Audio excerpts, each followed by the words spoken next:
السلام عليكم ورحمة الله وبركاته. ازيكم حبايبي؟ عاملين ايه رأيكم في الكرشة القمر بتاعتنا دي؟ تحفة تحفة تحفة، ريحتها جميلة جدا وطعمها حلو قوي. وكمان عملت طبق الرز بالشعرية الحلو الخطير ده، المفلفل ده. يلا بقى عشان نعرف عملنا الطريقة دي ازاي او الكرشة دي ازاي، ندخل الفيديو. يلا بينا. يا صباح الفل عليكم حبايبي متابعيني، اخباركم ايه؟ يا رب تكونوا بخير. تعالوا بقى نشوف هنفطر ايه النهارده. حطينا حله على النار حلوه كده، وهنحط فيها شويه كرشه. كانوا كنت جايباهم وغسلاهم وحطاهم في الفريزر. من غير اي حاجه، هحطها كده في الميه السخنه من غير اي حاجه. ليه يا لولو؟ هقولك، لان الميه دي انا مش هستخدمها. انا هحطها تاخد غلوه، وكمان ايه بعد ما تاخد غلوه هدلق الميه دي، فهنسيبها تاخد غلوه كده، هنغطيها تاخد غلوه وبعد كده هنشوف هنعمل ايه. هنا بقى الكرش خدت غلوه اهي. هبدا اعمل ايه؟ هصفيها من الميه دي وكمان اديها شطفه. تمام، هصفيها واشطفها ونرجع تاني نشوف هنعمل ايه.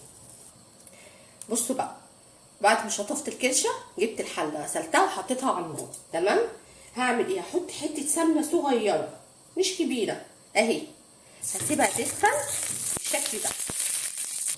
هنزل عليها ايه؟ بطماطمايه صغيره، نص بصلايه، ورقتين لوري، كام فص حبهان كده، مكعب ماجي وده اختياري اهو. نشوح كل دوت مع بعض.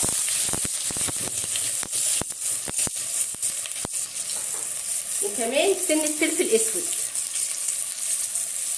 اهو. هشوح كل ده على نار هاديه، وبعد كده هنزل بالكرشه اللي انا غسلتها، قصدي اللي انا اديتها غلوه كده في الميه، وبعد كده شطفتها، صفيتها وشطفتها. هنزل بيها بقى كده واديها تشويحه محترمه في قلب التوابل دي اهو، في البصله والطماطمايه. لو عندي كمان جزرايه حلوه قوي حطيها. هشوح بقى كده لغايه ما تاخد تشويحه محترمه معايا. هنا بقى بعد ما شوحتها تشويحه محترمه، التشويحه دي يا حبايب قلبي بتختلف جدا في طعمها. هنزل عليها ايه بقى؟ بميه مغليه. بسم الله الرحمن الرحيم اهي، ميه سخنه. انا معلش الكاتل عندي باظ فانا غليت ميه اهي. هنزل بقى عليها دي بقى الشوربه بتاعتها اهي، ميه سخنه، اوعي تحطي ميه ساقعه. هنا خلاص حطيت الميه اهي بالشكل ده. هنزل بس بشويه سكر صغيرين، بصوا قد ايه صغير، عشان تساعد بس على سوى الكرشه بسرعه. هقلبها بقى بالشكل دوت زي ما انتم شايفين، وبعد كده هروح مغطياها. اول ما تبدا تغلي ههدي عليها النار بس كده.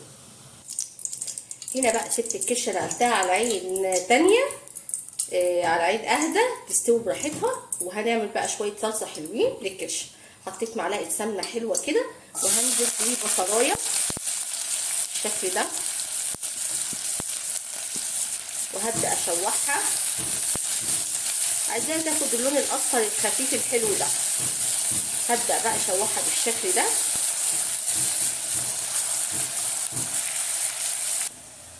هنا بقى البصله اصفرت كده صفار خفيف اهو.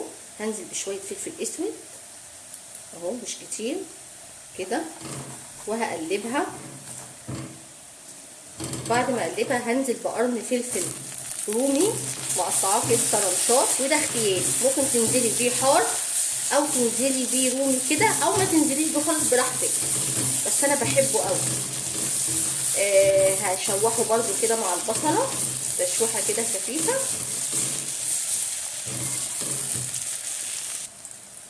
هنا بعد ما تشوح كده حوالي دقيقه مش اكتر، دي الصلصه اللي احنا فرزناها مع بعض اهي. هاخد بقى منها معلقه كده حلوه. بسم الله. طبعا المعلقه لازم تكون نضيفه وما تتحطش في حاجه ثانيه. معلقه كده اهي بالشكل ده، وهشوحها مع البصله قبل ما احط الطماطم اهو. بصوا بالشكل ده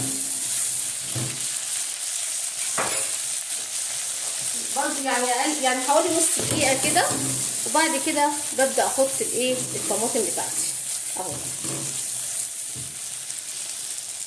هنا بقى احط الطماطم بسم الله. طبعا عصرت طماطم وصفيتها وهنزل بيها كده وهقلبها بقى كويس كده. وبعد كده هحط نص معلقه سكر عشان يعادل الحموضه بتاعه الطماطم، وهقلبها. مش هحط اي ملح ولا اي حاجه دلوقتي، هسيبها تتسبك لغايه ما تتسبك. وبعد كده هحط مكعب ماجي وده اختياري، واحط شويه ملح، وانا حاطه فلفل اسود، وكده هتتسبك وايه وخلاص. الكرشه انا ما حطيتلهاش ملح خالص. تمام، هسيبها تستوي، بعد كده هنشوف هنعمل ايه تاني مع بعض. هنا بقى الكرشه بتاعتنا خلاص استوت اهي، بقت زي الفل. هبدا بقى اخرجها من الشوربه دي وانزلها في الصلصه. بصوا بقى هنا خلاص انا شلت الكرشه اهي زي ما انتم شايفين. هعمل ايه؟ الصلصه هنا اتسبكت، هنزل بمكعب ماجي وده اختياري بس انا بحب احطه، وهنزل بشويه ملح مش كتير، حبه كده. وهعمل ايه تاني؟ وهنزل بسنه فلفل اسود مش كتير، لان انا حاطه اصلا في البصله بالشكل ده. بص بقى هنزل بكوبايه ميه. انت عايزه تحطي شوربه من اللي هي بتاعه الكرشه حطي براحتك، بس انا بحب احط كوبايه ميه كده اهي. بس انا ما حطيتش كل ده في الكرشه ميه وهي بتستوي. هسيبها بقى تغلي اهي، تغلي غلوه كده. بعد كده هنسقط الكرشه.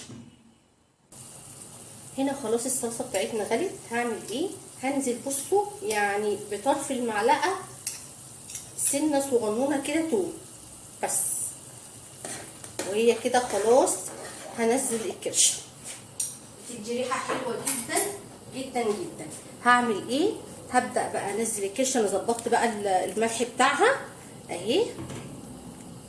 هقلبها بقى كده، هتاخد غلوتين كده في الصلصه. وانا عملت طبق رز بشعريه حلو كده. ويلا بقى ايه، اول ما تغلي غلوتين كده نغرف الاكل ونشوف. برضو انا قلت اوريها لكم قبل ما اغرف الاكل عشان تشوفوها. هي كده خلاص غلت معانا غلوتين، هنطفي عليها ويلا بينا نقدم احلى طبق كرشه ورز بالشعريه. حبايب قلبي دلوقتي الكرشه بتاعتنا خلصت. ايه رايكم بقى؟ حاجه كده تحفه، ريحتها جميله جدا وطعمها حلو قوي. وعملت كمان جنبها طبق رز بشعريه حلو قوي. وده كان فيديو النهارده حبايب قلبي. ما تنسوش بقى اللايك والشير والاشتراك في القناه وتفعيل الجرس عشان يوصل لكم مني كل جديد. والسلام عليكم ورحمه الله وبركاته.